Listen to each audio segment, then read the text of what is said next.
السلام عليكم، اهلا وسهلا فيكم على قناتنا مطبخ الشيف فؤاد. اليوم حابين نعمل بقلاوة.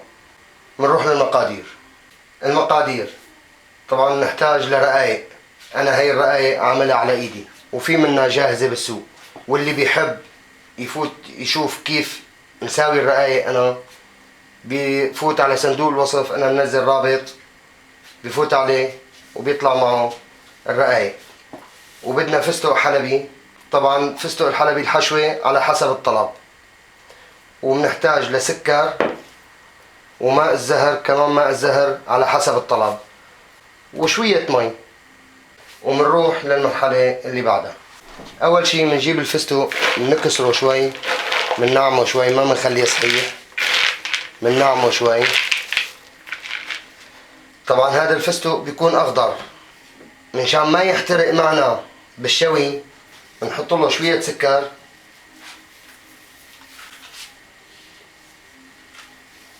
قدر نص كاسة صغيرة، طبعا على حسب الكمية. بنخلطهم. اللي بيحب يضيف لهم ماء زهر بينضاف لهم، واللي بيحب يضيف لهم ماء الورد بينضاف لهم. طبعا بدنا نحط لهم شوية مي، مو كتير، قدر يعني على حسب الكمية الفستق اللي عنا. بدنا نرطبهم ترطيب بحيث إذا حطيناهم بالفرن حطينا معهم سمنة مع الشوي ما يحترقوا. يعني بدنا نرطبهم ترطيب، مو كتير المي. شوفوا كيف بيصيروا معنا. وطبعا الرقايق بنحط الصينية بنقصها زايدة تقريبا نص سنتي عن الصينية.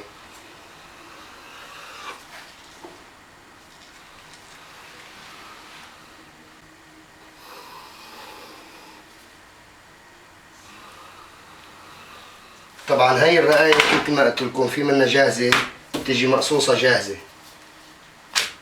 شوفوا كيف لازم تكون معي الرقايق.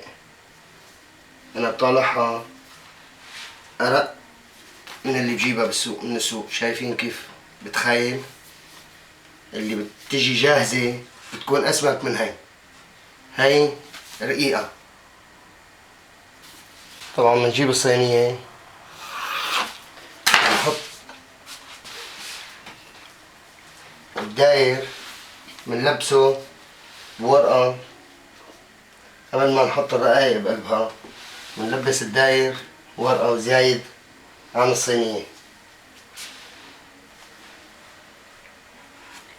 طبعا انا الرقايق اللي بعملها على ايدي بحط 10 رقايق، كل طبقة 10 رقات، لأجل مثل ما قلت لكم هي أرقى من اللي بتكون بالسوق، أرقى من الجاهزة. طبعا بنغطي الأرضية كلها بحيث إنه كلها تاخد عجين.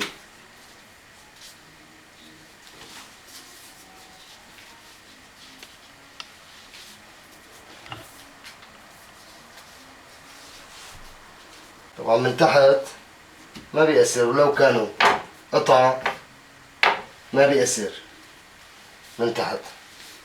المهم نحن بدنا الطبقة الفوقانية انه تكون كاملة. وهيك بعدنا حطينا اول طبقة بنجيب الفستق اللي تبلناه مع المي والسكر. شوفوا كيف لازم يطلع، هيك لازم يطلع متماسك شوي. طبعا مو كتير مي، كتير مي يعني ما بيزبط. بده يكون شوي مي بس بحيث انه يمسك، مي وسكر. واللي بيحب مثل ما قلت لكم يحط له ماء الورد او ماء الزهر.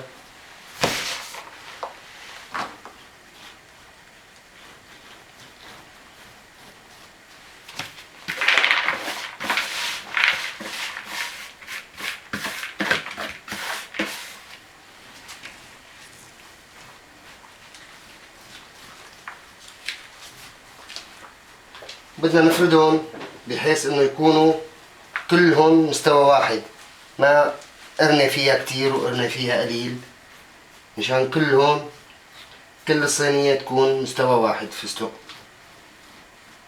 طبعا نحن بنرطب الفستق بالمي مشان ما يحترق معنا بالفرن ونحن عم نشوي. وهيك بعد ما فردنا الفستق نرجع منلف العجينة اللي حطيناها زايدة عن الصينية، منلفها لفوق الفستق. هي الطريقة، هي لفة العجينة منشان ما الفستق يطلع برات العجينة. إذا ما حطينا هي بيطلع وقت اللي بنشويها بنحطها بالفرن، لما بنحط لها سمنة الفستق بيطلع من بين العجينتين، فهي بتمسك الفستق.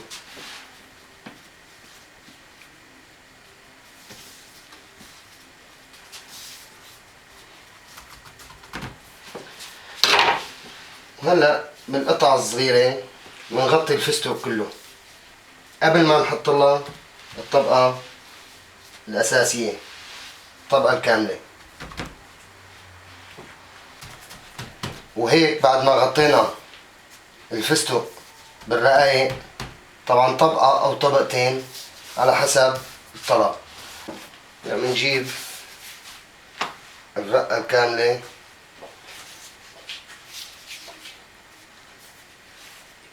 ونغطيها.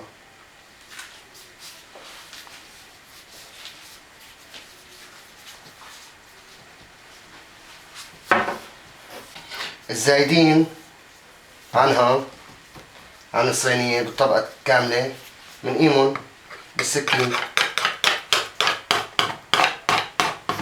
على قد الصينية. وهلا الداير بننزله طرف السكين بننزله لجوا.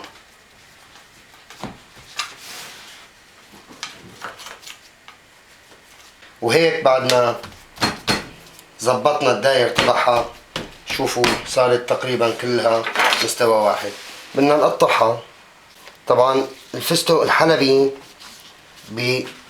شوي بيقسى، بيكون قاسي بالتقطيع، بدنا شوي شوي نقطعها.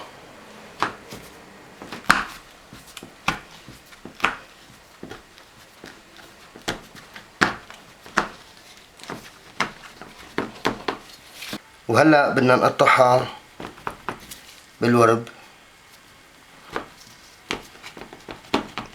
طبعا انتو القطع اللي بدكم اياها بتحبوا تقطعوها مربعة ما في مشكلة، بتحبوا تقطعوها قطع بقلاوة ما في مشكلة، التقطيعة اللي بدكم اياها.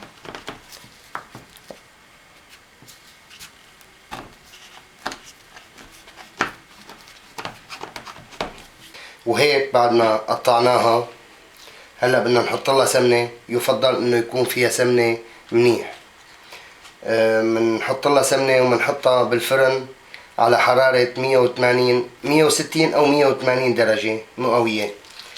ومن تحت من على اول رفة بنحطها بالفرن من على اول رفة، مو من تحت اول رفة.